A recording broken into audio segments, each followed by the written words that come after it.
Oh, good morning. We're back from Maine. It's cold out here this morning. They say we're supposed to get some snow tomorrow here. I'm on the flatbed right now. I'm unhooking unstrapping the car, what is this thing, a Camry? And then I'm gonna stuff it in the enclosed, go deliver it real quick, and then run over and start picking up these cars. This group of in-ops we've got going to North Carolina. So again, I'm not really sure what I'm getting myself into today.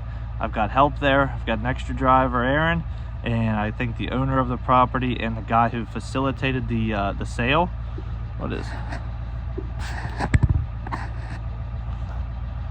piece of dog hair?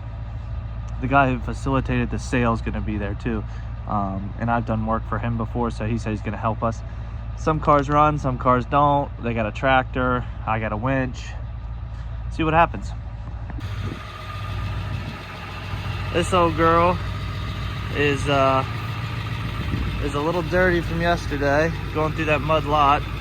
We're gonna get her washed because the enclosed needs a bath too. So probably on the way down, once we get down 95, either Fredericksburg or somewhere south of there, we'll hit a blue beacon and go ahead and get everything washed. But I'm gonna unload this real quick, get it in there, switch trailers so I can get on the road.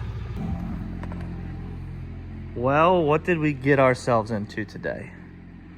This one's going with us. Neither of these are.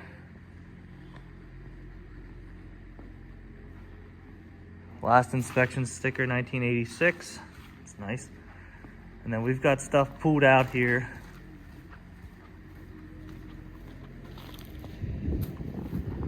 I mean, we got combines, cars. We've got cars out here in the street. Got me out here in the street. Some run, some don't. We're gonna use that tractor, that little diesel tractor. They've been pushing and pulling them around, so that's how they got them out here. So that's exactly how we're gonna put them on the trailer. I'll use the winch, and I think one of mine's gonna run. So this is going with us. This one doesn't run, but that thing looks pretty clean, so that should roll pretty good. This one runs, and I don't think that one runs. So, of course, they're all big cars, so it's gonna end up being 3 trips. I knew it was gonna be 3 because there's a limo in another building somewhere out here.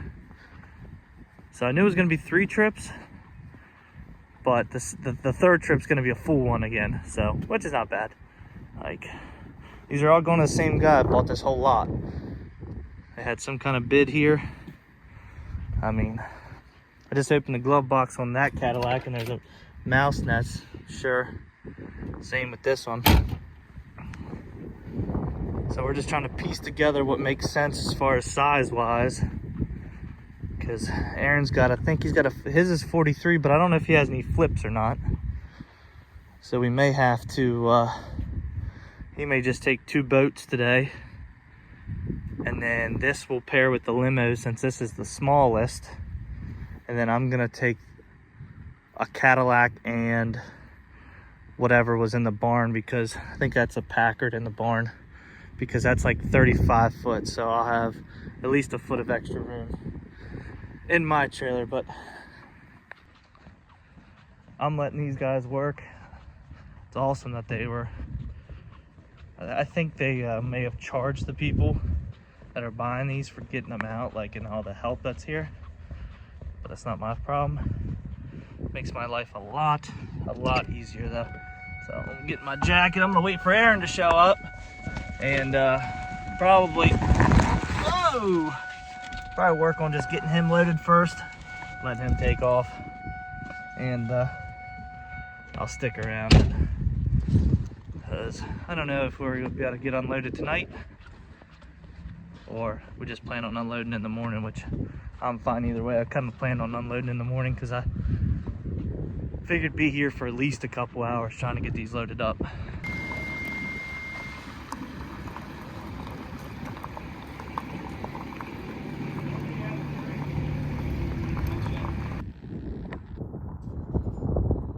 Help has arrived!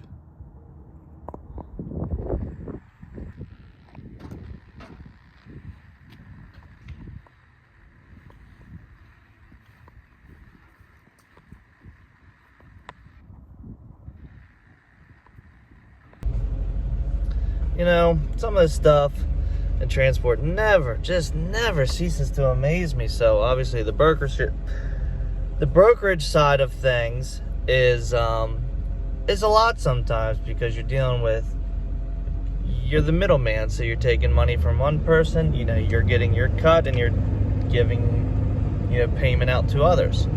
So what I do is I used to pay like right away on delivery.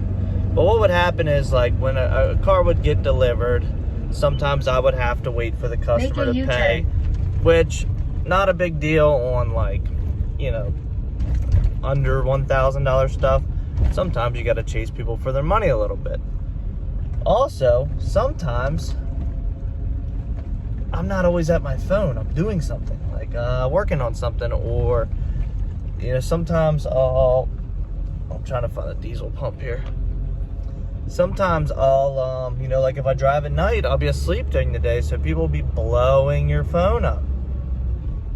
And then all of a sudden, because Central Dispatch is such a joke, all of a sudden you'll have a negative review, and you'll have to dispute it, and this and that and that.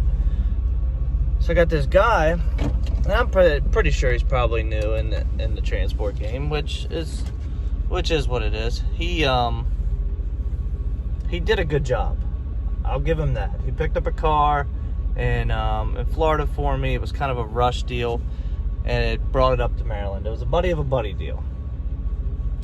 So he gets it up here, gets it delivered last Friday. Today's Thursday. And since Saturday, he has been blowing up my phone. And I've told him, you get paid within 10 days. You get paid within 10 days. You get paid within 10 days. What I do is, if you deliver a car on, like last Friday I was busy, but usually if you deliver a car, you get paid on, you're gonna get paid on Friday. I sit down on Friday and I take care of all this stuff. Sometimes on the weekend, but last weekend it was chaotic. So that's what gives me the 10 days to get people paid. You got to think of like a regular, you know, freight brokers paying people 30, 60, 90. If you don't factor it, it's unbelievable. So he's been blowing my phone up. And I've just been responding, be like, hey, you know, just, again, the dispatch sheet says I'll pay within 10 days. I'm looking at my other phone here, where he's been texting me on. And I said,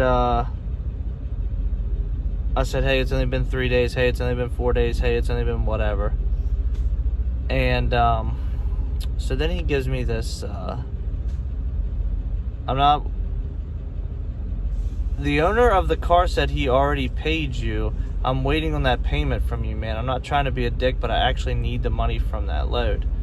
So he went out of his way to ask my customer if they had already paid, which upsets me, because you don't do that. That's just very unprofessional. He also said, can you give me a call real quick? This was last Friday, and I was in the courthouse doing something. So can't answer on phone. I'm in the courthouse right now. He says, how much are you charging this guy? I don't want to mess it up. And then he said, please don't forget about me. And I'm like, I said, we cannot discuss rates other than carrier paid. Payment comes from us, not the customer. Because I figured he was there asking the guy for money. So finally, I just had to like break it down to him. You'll be paid by tomorrow, which is only 7 days, but that's just me being a nice guy, and how unprofessional it is to ask me and the customers how much they're actually paying. So if you do that stuff for like, and that's why I'm telling this kind of stuff, if you do that stuff with like major brokers and you discuss rates and things like that, you can get blacklisted, and brokers can see that kind of stuff, and not a lot of people will work with you after something like that happens. That's one thing they take very, very seriously. Pay and trying to swoop in and steal their customers, like soliciting your business to them.